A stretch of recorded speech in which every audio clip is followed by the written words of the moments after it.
Muy buenas a todos y bienvenidos al canal. Hoy vamos a hacer un viaje, pero un viaje a un pasado tan remoto que ya es prácticamente un mito. Vamos a contar una historia casi olvidada, la de los orígenes de la vida en la galaxia y la de un error, un solo error de cálculo que tuvo unas consecuencias que nadie podría haber imaginado. Esta, amigos, es la historia de los jardineros de las estrellas.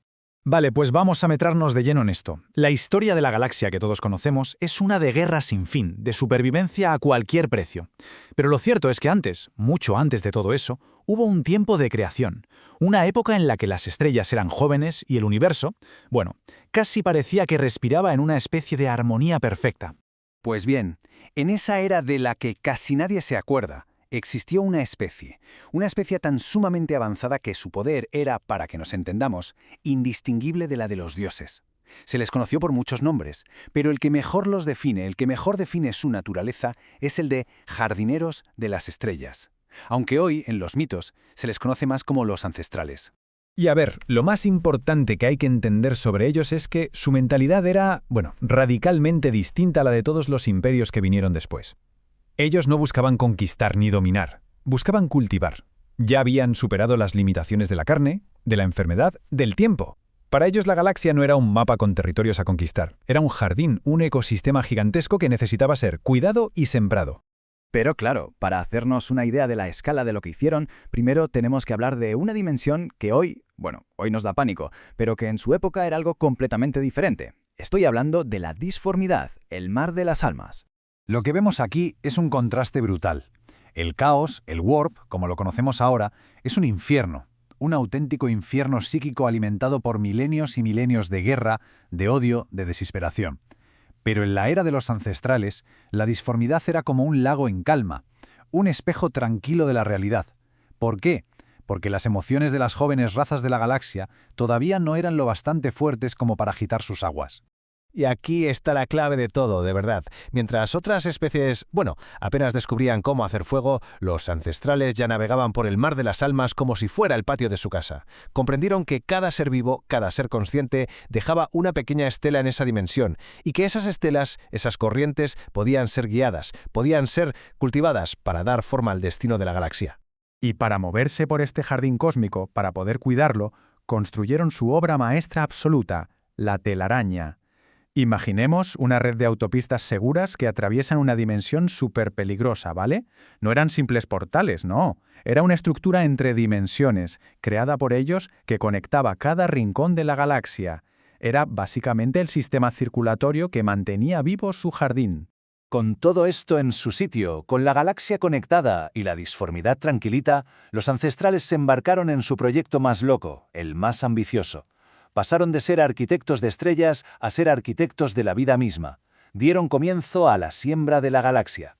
Es que para ellos, el ADN era como un libro abierto. Un lenguaje que no solo leían, sino que escribían y editaban a la perfección.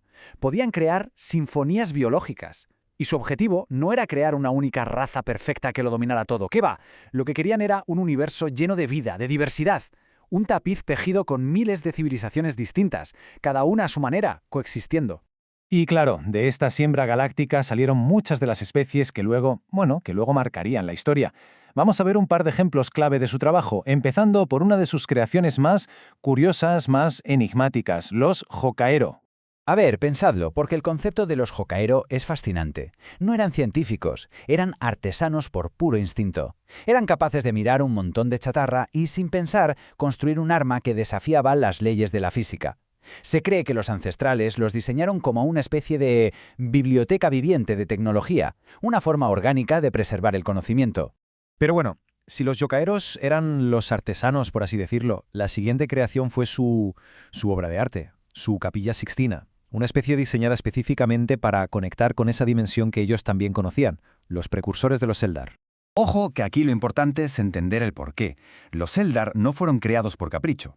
Tenían un propósito muy claro. Estaban destinados a ser los faros de la galaxia. Su conexión natural con la disformidad les permitía sentir sus corrientes, mantenerla en calma. Eran, en esencia, los pastores designados para cuidar del rebaño de almas de la galaxia.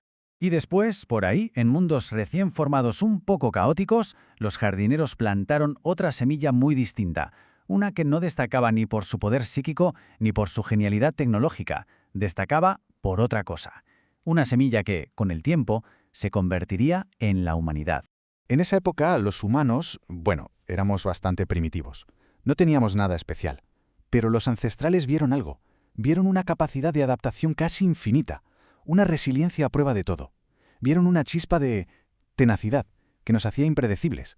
Quizá, en su enorme jardín, necesitaban una planta que pudiera crecer en cualquier sitio, incluso en el peor de los terrenos.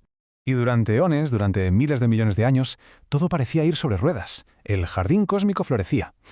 Pero, y siempre hay un pero, hasta el jardinero más sabio y experto puede pasar por alto una mala hierba. Y el error de los ancestrales no fue biológico, no fue tecnológico, fue un error de filosofía. Cometieron un único error. Subestimaron una fuerza mucho más poderosa que la física o la biología, el resentimiento. Un simple error de juicio, casi una trivialidad para seres tan antiguos como ellos, pero que prendería una mecha que haría arder la galaxia entera. Y aquí es donde la cosa se pone trágica de verdad. Su filosofía, su gran idea, era que la lucha, que el dolor, forjaban el carácter, que eran el motor de la evolución. Y por eso cuando vieron a una de sus plantas marchitarse bajo un sol cruel y despiadado, decidieron no hacer nada. Dejaron que la naturaleza simplemente siguiera su curso. Así que imaginemos la escena. En un rincón perdido de la galaxia, oscuro, olvidado, había una especie inteligente que vivía un auténtico infierno en vida. Su propio sol los envenenaba. Sus planetas eran páramos tóxicos. Cada día, cada instante era una lucha constante contra la enfermedad, el dolor y la extinción. Una existencia definida por el puro sufrimiento. Y ahora vamos a ver justo eso. Cómo la indiferencia de un dios puede acabar creando un demonio. Vamos a cambiar el foco, a ponernos en la piel de esta raza moribunda y a ver su lenta, pero terrible, transformación. El proceso debió de ser terrible. Primero es solo la amargura del día a día, de tu propia existencia miserable. Luego, un día, miras por un telescopio y ¡boom!, descubres que ahí fuera hay paraísos, mundos verdes llenos de vida. Y entonces llega la revelación final, la más horrible de todas. Te das cuenta de que esos paraísos no son un accidente. Alguien los ha creado, alguien ha cuidado de otras razas, pero a la tuya la ha dejado morir. Ese momento, ese descubrimiento, fue el veneno que corrompió el alma de una civilización entera. Y no era un odio irracional, no era una locura. Era un odio frío, lógico y absoluto, dirigido a esos dioses invisibles que les habían negado la vida mientras se la regalaban a manos llenas a otros. Y claro, esto nos lleva a la pregunta del millón, la que lo cambia absolutamente todo, porque ya no es solo una cuestión de sufrimiento. Es una cuestión de injusticia cósmica. Es darte cuenta de que tu dolor no es un accidente del universo, sino una lección consciente de un poder superior. Y esa comprensión no crea víctimas que lloran, crea verdugos que buscan venganza. Y con esa pregunta tan simple y a la vez tan terrible, el destino de la galaxia quedó sellado para siempre. Una pregunta nacida del dolor y la envidia que desataría una guerra que no solo destruiría a los jardineros de las estrellas, sino que corrompería su jardín para siempre, transformando ese tranquilo mar de almas en el infierno de disformidad que conocemos hoy. Y bueno, hasta aquí el relato de hoy. Espero que este viaje a los orígenes haya sido de vuestro agrado. Si es así, un me gusta siempre ayuda. La suscripción al canal es la mejor forma de no perderse las próximas historias y, por supuesto, los comentarios siempre son bienvenidos. Nos vemos en la próxima.